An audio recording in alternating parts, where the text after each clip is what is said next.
आपके दिनचर्या से संबंधित है, अर्थात आपको कब पढ़ना चाहिए, कब और क्या खाना चाहिए, कब और कितना सोना चाहिए। विद्यार्थियों, सबसे पहली बात तो ये है कि एक अच्छे विद्यार्थी को ब्रह्म मुहूर्त से पहले उठना चाहिए और सूर्योदय से पहले अपनी सारी दिनचर्या पूरी कर लेनी चाहिए। जो मनुष्य सूर्योदय के बाद अपनी दिनचर्या यानी फ्रेश होना, नहाना धोना, योगासन, प्राणायाम, व्यायाम, दौड़ आदि काम करता है, उसे पेट और दिमाग की बीमारी होना निश्चित माना जाता है। ये दोनों बीमारी चाहे आज हो या बाद में, पर मेडिकल साइंस के अनुसार ये बीमारी 100% होना तय है।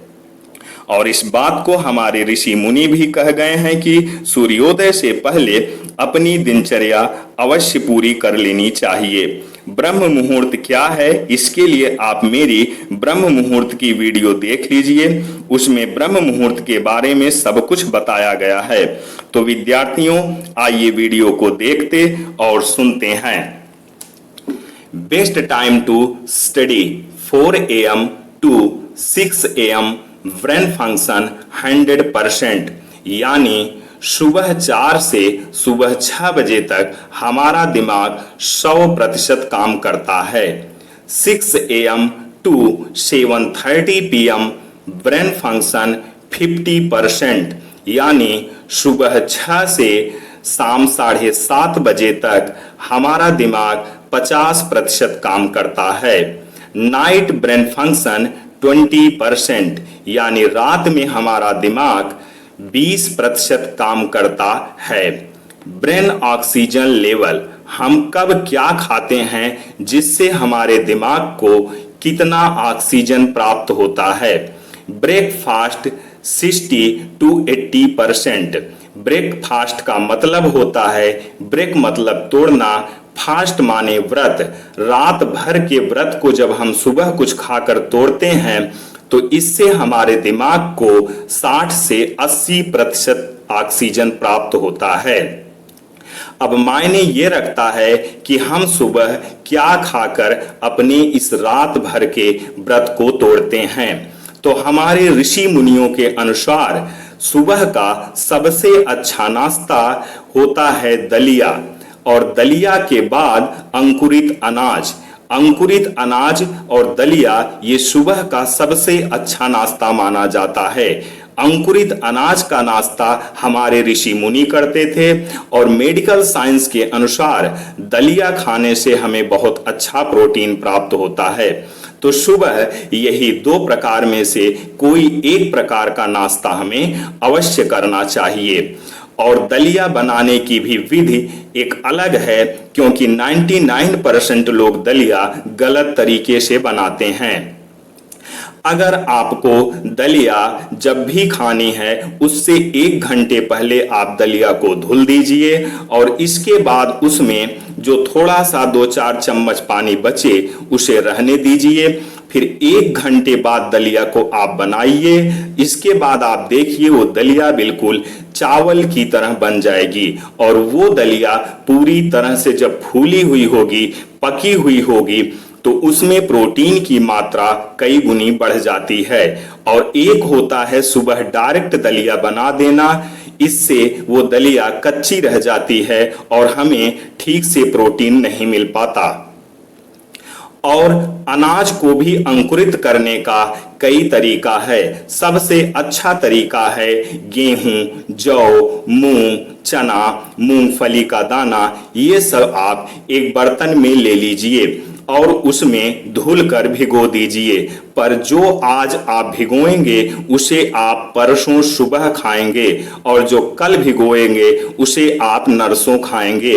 यानी भिगोने के 48 घंटे के बाद ही खाना है। इसलिए आपको 2 बर्तन का प्रयोग करना पड़ेगा। ध्यान रहे कि भिगोते समय आप उसमें उतना ही पानी डालेंगे जितना कि वो अनाज 4-6 घंटे में उस पानी को पूरी तरह से सोख ले, यानी उसमें पानी न बचे। तब जाकर वह पूरी तरह से अंकुरित होगा और हमें अच्छे तरीके से प्रोटीन और विटामिन प्राप्त होगा। तो आइए लंच देखते हैं। 10 to 20%। जो हम लंच करते हैं, दोपहर का खाना, उससे 10 से 20% हमें ऑक्सीजन प्राप्त होती है। Dinner 30 to 40%। जो खाना हम रात में खाते हैं उससे 30 से 40% ऑक्सीजन प्राप्त होती है। नाइट स्लीप, रात में हमें कितना सोना चाहिए? मिनिमम 6 आवर्स, कम से कम 6 घंटे, मैक्सिमम 8 आवर्स, अधिक से अधिक 8 घंटे सोना चाहिए। For more oxygen to the brain, do breathing exercise in the morning और इवनिंग फॉर 20 मिनट्स। हमें सुबह या फिर शाम को कम से कम 20 मिनट तक एक्सरसाइज यानी कसरत, व्यायाम कुछ भी अवश्य करना चाहिए। Drink 8 to 10 glasses of water daily, प्रतिदिन हमें कम से कम 8 से 10 ग्लास पानी अवश्य पीना चाहिए। Do regular prayers and meditation, हमें प्रतिदिन प्रार्थना या ध्यान अवश्य करना चाहिए। Have a balance diet. Nutrition for the brain, दिमाग के लिए क्या क्या जरूरी है, आप एक बार इसको अच्छे से देख लीजिए। Protein, calcium, omega 3, B complex, lecithin, honey यानी शहद, बी पॉलिन यानी मक्खी का पराग, जिंकगो बिलोबा, ये इतनी चीज हमें अवश्य लेनी चाहिए और एक निर्धारित समय पे लेनी चाहिए।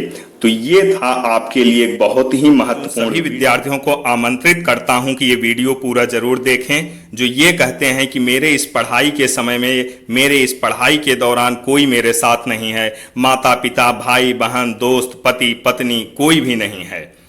तो आइए देखते हैं आखिर आपके इस पढ़ाई के दौरान आपके साथ कोई क्यों नहीं है, ईश्वर आपके साथ ऐसा क्यों कर रहा है। संसार में अपना कोई नहीं, यूपीएससी की तैयारी अकेले ही। सीता के रखवाले राम थे, जब हरण हुआ तब कोई नहीं। द्रौपदी के 5 पांडव थे, जब चीर हरा तब कोई नहीं। दशरथ के 4 दुलारे थे, जब प्राण तजे तब कोई नहीं। रावण भी शक्तिशाली थे, जब लंका जली तब कोई नहीं। श्री कृष्ण सुदर्शनधारी थे, जब तीर लगा तब कोई नहीं। लक्ष्मण भी भारी योद्धा थे, जब शक्ति लगी तब कोई नहीं। सरसैया पर पड़े पितामह, पीड़ा का साझी कोई नहीं। अभिमन्यु राज दुलारे थे, पर चक्रव्यूह में कोई नहीं। सच यही है दुनिया वालों, संसार में अपना कोई नहीं। जो लेख लिखे हमारे कर्मों ने, उस लेख के आगे कोई नहीं। तो आज इस यूपीएससी की तैयारी में भला कौन आपके साथ रह सकता है। पढ़ाई एक ऐसी लड़ाई है जो अकेले लड़ी जाती है। पढ़ते रहो, कोई साथ दे या न दे, आगे बढ़ते रहो। मैं उन सभी विद्यार्थी को ये बताना चाहूँगा जो ये कहते हैं कि पढ़ाई के दौरान मैं बिल्कुल अकेला हूँ, कोई मेरे साथ नहीं है। मैं उन्हें यह संदेश देता हूँ कि इस धरती पर जब भी कोई बहुत बड़ा कार्य करने के लिए सोचा है, तो सब ने उसका साथ छोड़ दिया है। क्योंकि ये साथ वे सब स्वयं नहीं छोड़ते, बल्कि प्रकृति यानी ये मानव, पेड़ पौधे, जीव जंतु, कीड़े मकोड़े, नदियां, पर्वत, झरने, आकाश पाताल, सूर्य, चंद्रमा, तारे, सभी सजीव और निर्जीव प्राणी और वस्तुएं यही चाहती हैं कि आप एक योद्धा हो और इस लड़ाई को अकेले लड़ो और विजय प्राप्त करो, जो कि आप अंत में विजय जरूर प्राप्त करते हैं, क्योंकि हमेशा सत्य की विजय होती चली आई है। ये बताऊंगा कि यूपीएससी कितनी मेहनत मांगती है, कितनी कुर्बानी मांगती है और ये कितनी तपस्या मांगती है। तो आइए देखते हैं और सुनते हैं। मेरा हर एक दिन तुझे बलिदान है यूपीएससी, पहले रात मेरी हुआ करती थी, अब यूपीएससी की। एग्जाम में जिंदगी का पर्यायवाची लिखने को आया, मैं यूपीएससी लिखकर चला आया। लक्ष्य तो बहुत देखा, लेकिन यूपीएससी जैसा नहीं मिलता। कुछ तो खास बात है कि ये यूपीएससी सबको नहीं मिलता। डर नहीं लगता मुझे यूपीएससी का फासला देखकर, क्योंकि मैं जानता हूं जो अभी धक्के मारते हैं कल वही सल्यूट करेंगे। बहुत से आए बहुत से गए, ना जाने कितने लोगों ने तुझसे युद्ध लड़ा। ऐ यूपीएससी जरा संभल कर, अब की बार तेरा पाला मुझसे पड़ा। दिन रात पढ़कर जो दुख सहते हैं, आंखों में हमेशा सपने रहते हैं। कई बार तो लोग इन्हें पागल भी कहते हैं, यही लोग एक दिन यूपीएससी पास करते हैं। तुम कितना पढ़ते हो, पढ़ते भी हो या बस लाइब्रेरी में सड़ते हो, तुम्हारे हर दिन हर पल का हिसाब ये सब जानती है। ये यूपीएससी है, बहुत कुछ मांगती है। पढ़ाई कोई दिन में नहीं होती, दिन में तो कोचिंग होती है। पढ़ाई जो रात भर जाग कर होती है, यही यूपीएससी की पहचान होती है। हाँ, चुना है मैंने बहुत कठिन सफर, गुमनाम सी हो जाती है जिंदगी इस सफर में। समुद्र की तरह गहरा है ये यूपीएससी का सफर, माना मेहनत बेइंतहा मांगा है ये सफर, पर ईश्वर जैसा ताउम्र सुख देता है ये यूपीएससी का सफर। यूपीएससी एग्जाम के 3 हिस्से हैं और 3 हिस्से के ना जाने कितने किस्से हैं। पहला पास करूं तो सबके फोन आते हैं, दूसरे में तो रिश्तेदार भी घर आ जाते हैं, और तीसरा पास कर ले कोई तो हद ही हो जाता है। फिर रिश्तेदार क्या, वो तो पूरे भारत में एक सनसनीखेज की तरह फैल जाता है। मत रोना तुम किसी के जाने से, वो खुद मिलने आएंगे यूपीएससी की लिस्ट में आने से। हम यूपीएससी वाले हैं साहब, टूटते हैं, उठते हैं, लड़ते हैं, गिरते हैं, पर जीतते जरूर हैं। अब मैं उन सभी माता पिता को एक संदेश देना चाहूंगा जिनके बेटा या बेटी ये कहते हैं कि मैं यूपीएससी की तैयारी करूंगा। धन्य है वो माता पिता जिनके बेटा या बेटी यूपीएससी की तैयारी करते हैं और एक जिला चलाने की सोच रखते हैं। यूपीएससी में सफल होना या न होना ये एक अलग बात है, पर जो लड़का या लड़की ये कहती हैं मैं आईएएस बनूंगी, वो एक आम नागरिक नहीं है। चाहे तो वो भी 18 साल में शादी करके घर बसा लें, पर उनका सपना घर चलाने का नहीं बल्कि एक जिला चलाने का होता है।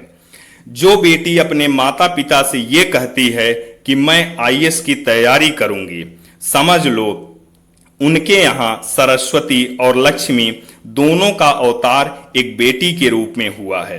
भले ही वो लड़की 10 साल तैयारी के बाद भी प्री भी ना निकाल पाए, पर वो मामूली लड़की नहीं है जो 33 साल तक सबके ताने सुनकर तैयारी में लगी है। सच कहूं तो उसका धैर्य बताता है कि वो सबसे अलग सोच रखती है और अपने जीवन को इस देश के नाम कर चुकी है। जय हिंद, जय भारत, वंदे मातरम, सत्यमेव जयते।